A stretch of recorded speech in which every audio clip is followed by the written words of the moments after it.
Hello everyone, this is Stephjmillz here, and this video is going to be a synopsis to my latest Kamille guide. For those that struggled hearing my voice throughout the full commentary, please keep your ears open for this.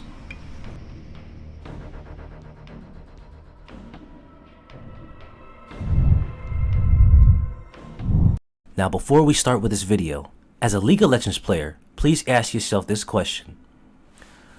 Do I want to listen to a 5 million mastery, ex-Grandmaster, Kamille content creator, Twitch streamer, and a 10-year League of Legends player who spent 9 years in ranked solo queue? Or do I want to listen to a challenger player? Hello everyone, thank you guys for tuning in. Yes, this is Stephjmillz's official profile. In Season 9 of League of Legends, he peaked at Grandmaster 245 LP, and this was also Twitch streamed as well. He has peaked about 5 million mastery points with Kamille. He has about 4 different accounts that each have about 500 mastery points in total that he has done the math on. So unofficially, Stephjmillz is the #1 highest mastery Kamille player in the world.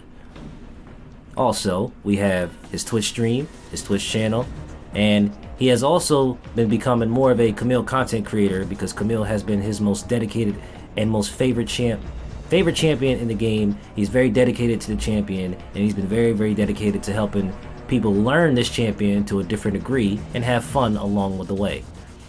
Then you can also see that Stephjmillz himself is a 10-year League of Legends player, and he's been playing ranked solo queue by himself for about 9 years. He's duo queued with people throughout his time in the game, but most of the time he's been playing solo. For those that are very interested in learning more and more about Stephjmillz, trying to figure out how to catch the live streams, how to find his content, where Kamille is even at on his channel, here's the directions on the side. Stephjmillz to Kamille is the live Twitch stream. That's the League of Legends stream with Stephjmillz, so you can see my face and hear my voice, and you can see me playing Kamille in my official profile along with competitive gaming all stream because I play ranked all the time. Then you can see the Sessa, the Book of Kamille. That's a live Twitch stream. That's League of Legends Kamille only. That's where I take my mic off, I turn my cameras off, and we play League of Legends, and we're playing Kamille straight up. Nothing more.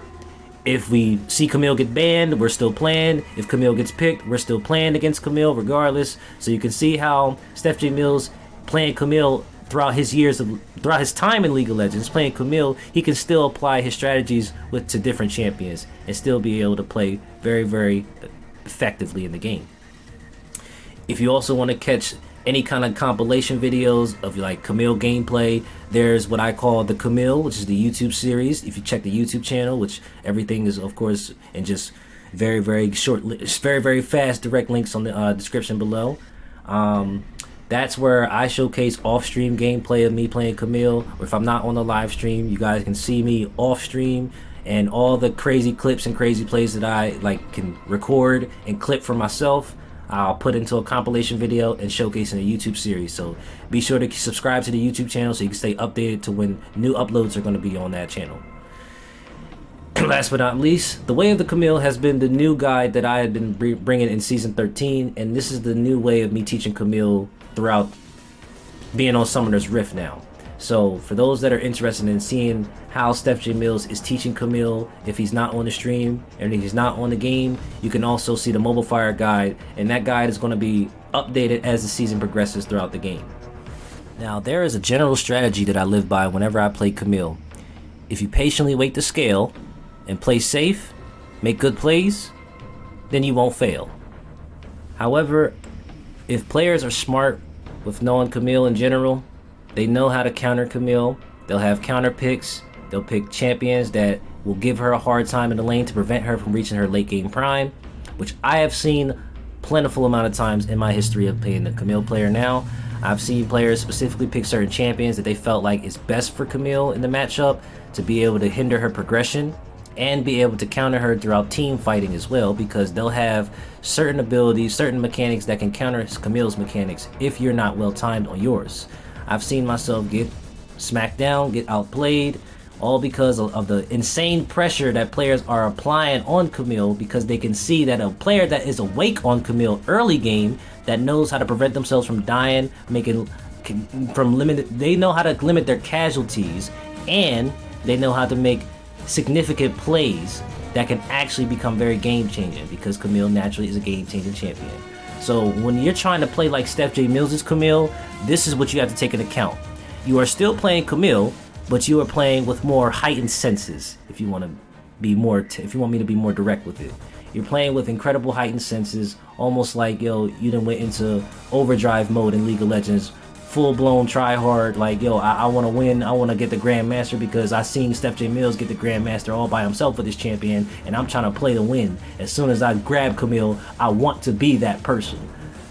Just remember, you're not always going to be Stephjmillz, but hey, I was able to create a reflection so you guys can see what it may look like if you try this strategy out with Kamille. So when you're playing, when you're trying to think of the Kamille, now let's see the pros and cons of when you're playing the Kamille version.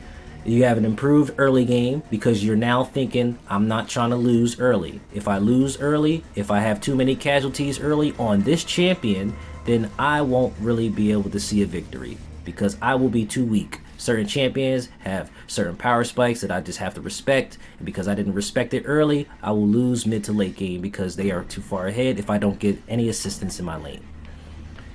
So when you have improved early game, you can see that you can just beat everybody yourself without any assistance, because I do it myself as Stephjmillz the Kamille. You are extremely versatile. You can be more versatile with your builds. There are more ways to skin a cat, as I would say. Unique power spikes. You thought Kamille struggled with power spikes, but until you see how Stephjmillz, aka Sessa the Kamille, showcases his power spikes early within the first 3 levels of Kamille in the lane, because certain champions naturally would have better power spikes than her, but you just have to know how to actually counterattack your champion. Wait for them to misuse their abilities and see what they're building, and then you can also just respond with your choices. Having better map awareness is important, because now you have to be more aware of where to roam at, where to make good plays, roam with your jungler, roam to the mid lane to make a nice impactful gank, and also be mindful if you have teleport, or if you're just trying to roam around the map to be impactful somewhere, be mindful of where your help might be needed most. Don't be a solo player, be a team player. Despite being a solo carry champion, she can carry games by herself. Sometimes playing according to your team might bring a victory even faster than if you were trying to do it alone. And a lot of times, a lot of champions that you thought could really give Kamille a struggle, when you think like the Kamille, a lot of champions cannot rival with her when you're playing with the Kamille strategies, because you've seen champions get bested a number of times in one game, time and time again. You can see Stephjmillz go like you can see Stephjmillz 0-5 somebody, 0-5 a hard matchup for Kamille, such as Jax, such as Darius, such as Fioras, such as anybody that you would feel like you could struggle with, you will always struggle with on Kamille. You see Stephjmillz turn into a cakewalk. Alright, so the cons over here are pretty simple. If the patch notes hit us, then we're screwed. It's still Kamille regardless, even if we're trying to apply the Kamille effect to her. If those patch notes hit Kamille at any point in the game, any point in the season, if they nerf her for any reason, we could be screwed. That's why it's imperfect. Because they know at this point that Kamille is pretty busted whenever they see Stephjmillz hold her and hold her tightly. The one thing about Kamille is that you have to limit your casualties as much as possible. You can actually limit your own chances of victory, because if you take too many casualties, too many deaths, if you did not act accordingly to your team, or if you did not act accordingly on a play that would have actually been very game changing, then unfortunately it could be your fault why the game was harder than it needed to be, and why you even lost that game too. A big problem, however, that's pretty inevitable, is that if your team is just not as strong as you are, if your team's mental is just not focused in the game, and if your team has been making too many bad plays and made too many casualties, now it's going to be a 1v5 game for you. Now, even after going 3-0 in your lane, all by yourself, no jungle assistance needed, however, you looked at the map and saw that your teammates are 0-3. Your mid laner's 0-3, your bot lane is 0-6 combined, your jungler is non-present, and now it's all just you. You won your lane, but now the game is going to be a loss. Win lane, lose game situation, right? Nah, your mental is too real. Your mental is too focused. You're not going to give up, right? Nah, you're going to 1v5 the game. So you're thinking like the Kamille. That's exactly what the Kamille is going to do, is 1v5 that game. The problem is doing that too much, doing that too many times a game. It gets tedious, it gets tiring. You get exhausted really quick because you're like, one game I had to do everything. They kept calling for my help. They kept calling me to come for team fights. They kept telling me to be present. Even after they lost on their own, I cannot be everywhere at once. I'm sorry, I can't 1v5 every game. And when I start 1v5ing, guess what? They're going to see the Smurf in me. They're going to see the Smurf in you if you're trying to tap into the Kamille in you. They are going to see that Smurf in you and they're going to say, man, send the Krakens on them. Send everybody. Send everybody. Send the teammates. Send everybody to your lane. You're going to get 3-man ganked within 10 minutes of the game. You might even get 4-man ganked if they're even feeling it too. Because they are going to gank you if they feel like you are going to be the main threat over anyone on your team. Because Kamille will always be a main threat. She will always be insanely infamous. Alright, we're looking at the runes, items, skills, and summoner spells guide to the way of the Kamille by Stephjmillz. Starting on the left, this is the generic Kamille strategy. You go flash, teleport, you take press the attack or conquer depending on your matchup. These keystones are situational, so never forget this about Kamille. You cannot go press the attack and conquer in every single matchup because some matchups you're going to struggle without having certain keystones to have different advantages. Because if you try to think like a duelist with those duelist keystones against a champion that counters duelists, that's why you see yourself flopping a lot.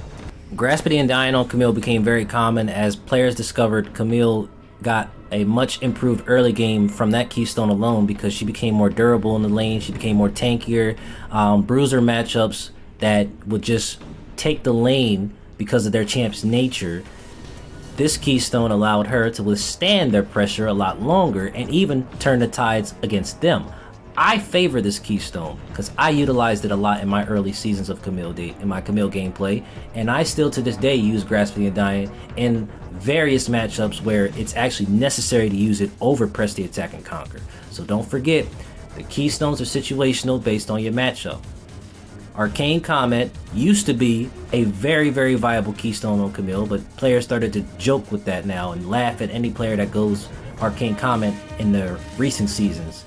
However, if you're still mindful of keystones being situational, if you're going against ranged matchups, which is probably what you don't expect to happen in your solo lanes, but you'll see players pick those ranged top laners, or you'll see those matchups where they're melee, but they have a good poke ability that is actually whittling you down a lot more than you could be whittling them down with your poke ability. So utilizing your W is the key to maximizing the damage from Arcane Comment, because the thing is, you have to utilize it to the best of its ability up to a certain point in time in the game, because about like 20 minutes in the game after you get your mythic items and after you scale up, that's when that keystone becomes relatively useless. So you have to utilize it early mid game on before it falls off late game. That was a that's something that you got to be mindful of when it comes to certain keystones, especially with a champion like Kamille, that the keystones can actually fall off and it'll just be Kamille relying on her base stats. If you remember, in the beginning days of Kamille, you would start with your W, you would level up your E next, and then you would last level up your Q. The skill level up order, you used to level up your W by 3 points, because that would maximize early game poke damage and give you some increased sustain, since it heals you for 100% of the damage dealt within the outer part of the blade.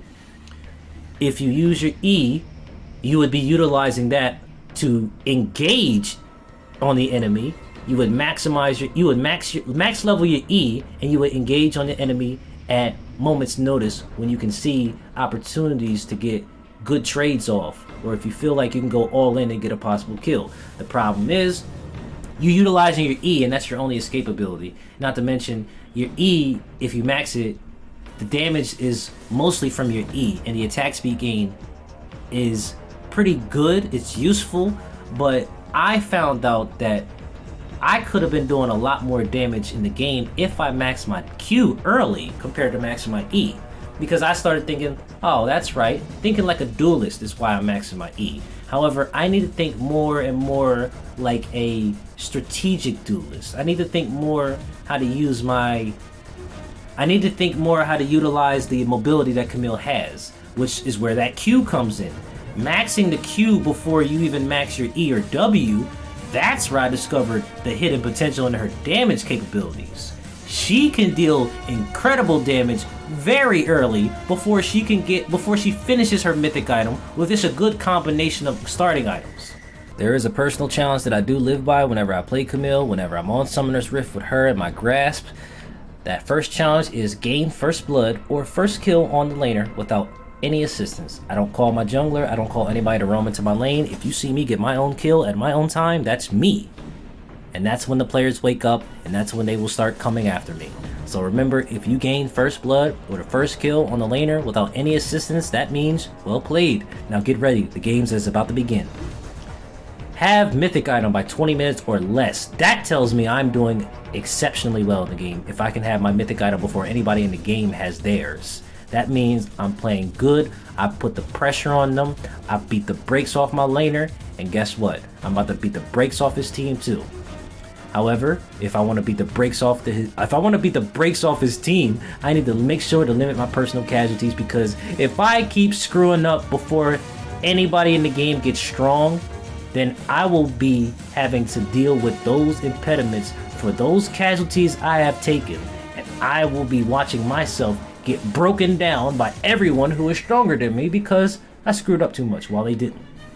And they played good. They played well while I didn't play well. So remind yourself, if you do not limit your own personal casualties, if you make too many mistakes, then this champion is just not going to ever be for you if you're just prone to making mistake after mistake. If you can't fix your own mistakes in the middle of the game, then do not pick up Kamille. Looking over to the right, under the early game strategies, this is like an idea for when you're in the middle of your gameplay with Kamille and you're trying to figure out how to handle your matchups. So, example, for the first one, we have versus melee and carry champions. This is my strategies that I actually go against these general kinds of champions in the game. I go Duran Blade first, I go for Sheen first, I focus on maximizing my cooldown reduction because I am always maxing my Q. I want to have my Qs up as fast as possible, which means after I hit them with my first Q, when I charge up for the second Q and hit them with that one, my next Q should be up by then. That's how well my cooldown reduction should be stacked. My next Q should be up by the time I finish hitting them with the second version of it, so that way I can keep chaining the true damage. Now underneath of that we have the ranged and bruiser tank champions strategies. So this is ideal for improving your self-sustain in the lane, so that way you're not forced out of the lane because of the lack of sustain and the lack of stats that you have to be able to match those champions throughout the laning phase before mid to late game progresses. Now, Duran Shield, remember each time you get hit, you increase your health regeneration. Now combine that with Second Wind Rune. That actually works really well, and combine that also with Phage. If you have Phage in your inventory, each time you deal damage to your opponent, it'll increase your health regeneration as well. So Duran Shield combined with Second Wind Rune and Phage in your inventory, you have incredibly good early game self regeneration. And then keep landing your W's, you will keep on self-sustaining to the point to where you won't even be forced out of the lane as much as you would normally be trying to think like a regular duelist, right? And then below that, the versus counter matchup champions. This is for if you're going against those CC heavy matchups. If you're going against a matchup that has a ton of roots, stuns, knocks whatsoever, tenacity is well needed because you need to have good reaction time once the root and stuns once the duration ends. However, remember, the more tenacity that you have, the shorter the duration lasts on you. So a stun that you would think would normally last about 1.5 seconds to 2 seconds, where it's not enough time for you to react in time to get that last auto off to proc your shield or something like that, having tenacity will reduce that duration, so that way you'll be able to wake up a lot quicker and be able to proc that passive off to save yourself in perfect time. Good execution right there. If it's one thing that's interesting about League of Legends as a whole, is that it's crazy how there are certain items in the game that naturally work better with certain champions in the game than other champions. Such as certain items in the game appear to be busted, overpowered, and broken when a certain champion in the game plays with it. So Camille is definitely one of those champions that you could experiment with builds, experiment with a ton of crazy ideas, and see that this champion can be insanely disrespectful when she's performing exceptionally well on the Summoner's Rift with these items. Because you would have never thought with these items on this champion that she would be able to break the game in half and make us look like we're nothing. We thought that that build was troll, but when Camille utilized that on her own with nobody's help, she carried the game with those items. She carried the game as ET Camille. She decided to take the Camille route and carry the game in front of us because players decided to just tease the build. They said, you don't know how to build. They said, you're trolling. What is this?